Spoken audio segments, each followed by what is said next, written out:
خلیفہ ہارون الرشید اگرچہ ایک زبردست سلطنت کے بادشاہ تھے، لیکن اس کے باوجود ان کے دل میں خوف خدا موجود تھا۔ چنانچہ امام محمد بن ظفر ان سے متعلق ایک واقعہ ذکر کیا ہے کہ ایک خارجی نے ہارون الرشید سے خروج کیا تو ہارون الرشید کے حامیوں نے اس سے جنگ کر کے مال و اسباب چھین لیا۔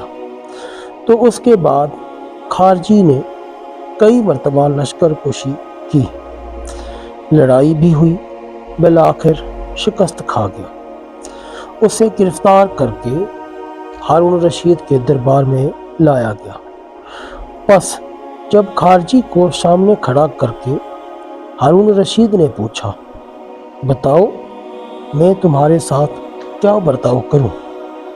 خارجی نے جواب دیا کہ آپ میرے ساتھ وہ معاملہ کریں کہ جب آپ اللہ تعالیٰ کے دربار میں کھڑے ہوں اور آپ کی خواہش ہو کہ آپ کے ساتھ یہ معاملہ کیا جائے۔ یہ حالت دیکھ کر ہارون الرشید نے خارجی کو معاف کر دیا اور اسے آزاد کرنے کا حکم صادر فرمایا۔